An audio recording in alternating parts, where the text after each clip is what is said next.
ধ্বংসযজ্ঞ চালানো হয়েছে। গত 18 তারিখে বিএনপি ছাত্রদলের কর্মসূচি ছিল, সেই কর্মসূচি তারা করতে দেয়নি।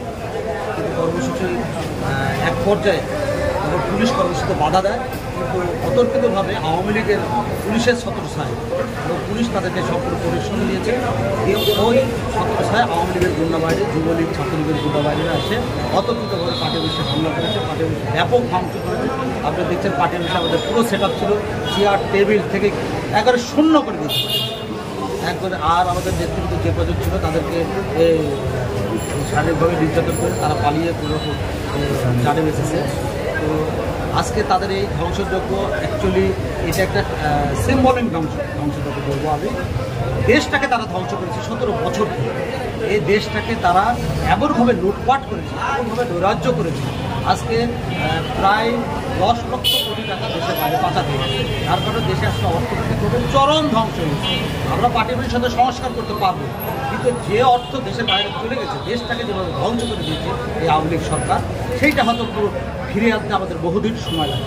আর পাশাপাশি এই বৈষম্য বিরোধী ছাত্র আন্দোলনের যে কোটা বিরোধী আন্দোলনের যে চলছিল, সেই আন্দোলনের সময় সরকারের পেটোয়া বাহিনী এবং সরকারের ছাত্রলীগ যুবলীগের গুন্ডারা যেভাবে এই ছাত্র ভাইদের প্রতি গুলি চালিয়েছে, বর্বরোচিত হামলা চালিয়েছে, এটা পৃথিবীর ইতিহাসে পুরো দেশে এই ধরনের ঘটনা ঘটেনি। প্রত্যেক দেশে আন্দোলন হয়েছে, সংগ্রাম হয়েছে, সেখানে পুলিশের নির্যাতন হয়েছে, কিন্তু এইরকম হত্যাযজ্ঞ এইটা চলে। এই রক্তের ঋণ আমরা কোনোদিন শোধ করতে পারবো না।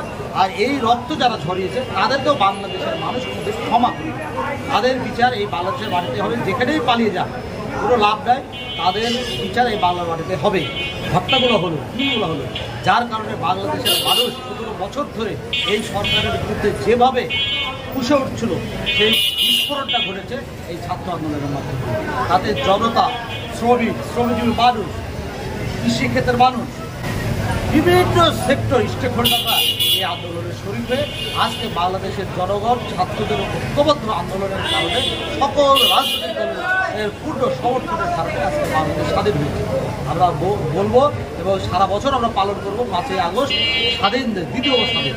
প্রথম স্বাধীন হয়েছে 71 সালে, আর দ্বিতীয় স্বাধীন হলো এই 5ই আগস্ট। এটা আমাদের স্বাধীনতা দিবস হিসাবে আমরা জেনে থাকবো। আর পাশাপাশি আরেকটা কথা বলছি, এই যে স্বাধীন হওয়ার পরে যে ধ্বংসযোগ্য কাজ চলছে, যে ধ্বংসলীলা চলছে, এর সাথে বিএনপির পুরো সম্পর্ক নয়।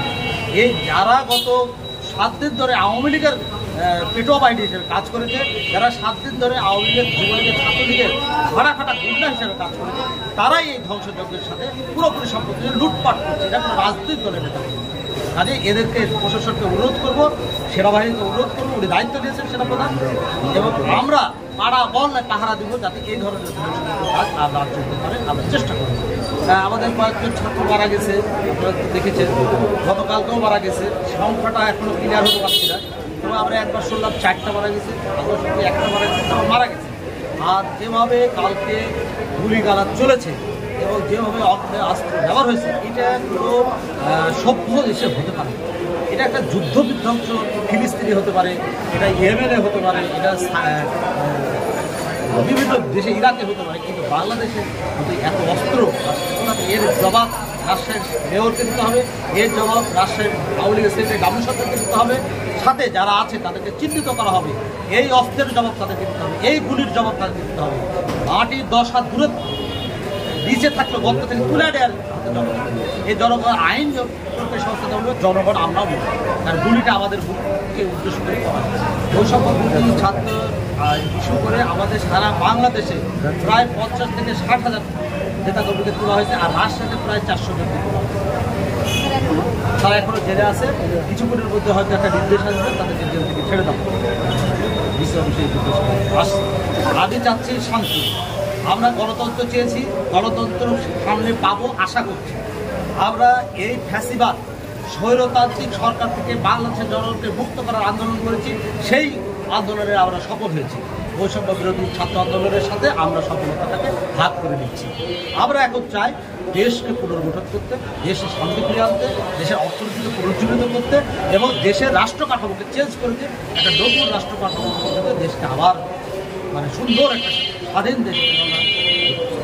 গত 17 বছর ধরে আওয়ামী লীগের আওয়ামী লীগের ব্যবসায়ীরা এই দেশের অর্থনীতি, এই দেশের সামাজিক ব্যবস্থা কীভাবে ধ্বংস চালিয়েছে, দেশের শান্তি এই বিবেচনার অবস্থার মধ্যেই ছাত্রদের যে ন্যায্য অধিকার, সেই ন্যায্য অধিকারের দাবিতে যখন ছাত্ররা তারা ন্যায্য অধিকার চেয়েছিল তখন তাদের উপরে আওয়ামী লীগ এবং আওয়ামী লীগ সরকারের গুন্ডা বাহিনী চড়াও হয়ে যায়।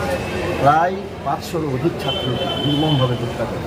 এই হত্যাযজ্ঞের বিরুদ্ধে ছাত্র জনতা একত্রিত হয়ে এই ফ্যাসিস্ট হাইনা সরকারকে বিতাড়িত করার জন্য সারা বাংলাদেশে যে গণতান্ত্রিক আন্দোলন করেছে, সেই আন্দোলনের প্রেক্ষিতে শেখ হাসিনা সরকার রিজাইন করে পদত্যাগ পালিয়ে যেতে বাধ্য হয়েছে। সেই বাধ্যতার পরেই গতকালকে সারা বাংলাদেশের মানুষ, সারা বাংলাদেশ না সারা পৃথিবীর মানুষ এই ফ্যাসিজমের বিরুদ্ধে যে আনন্দ উল্লাস আনন্দ উপভোগ করেছেন আপনারা সবাই দেখেছেন। সারা ধ্বংসযোগ্য মানে আমাদের তো যা এই গতকাল আগ পর্যন্ত আমাদের বিএনপি নেতৃবৃন্দের বাড়িঘরে হামলা, বিএনপি নেতৃবৃন্দের অফিস আদালতে হামলা, অর্থনৈতিক প্রতিষ্ঠানের উপর হামলা, বিএনপির পার্টি অফিসের উপর হামলা চালিয়েছে। আপনার সামনে দেখতে পাচ্ছেন আমাদের রাজশাহী মহানগর এবং জেলা বিএনপি এটা হচ্ছে আওয়ামী লীগের গুন্ডা বাহিনী, এদেরকে পুলিশের ছত্রছায়া, আইন শৃঙ্খলা বাহিনীর ছত্র ছাড়াই যে এইভাবে আওয়ামী লীগের গুন্ডা বাহিনী ধ্বংসযজ্ঞ চালাতে পারে সেটা আপনার চোখের সামনে দেখতে পাচ্ছেন। গত 18 তারিখে আমাদের একটা বিএনপি প্রোগ্রাম ছিল, জাতীয় প্রোগ্রাম ছিল। সেই প্রোগ্রামের সময় এখানে আক্রমণ করে আমাদের পার্টি অফিসকে ভাঙচুর করেছে, আমাদের সিনিয়র নেতৃবৃন্দ বিএনপি তাদেরকে শারীরিকভাবে লাঞ্ছিত করেছে এবং আহত করে মেডিকেল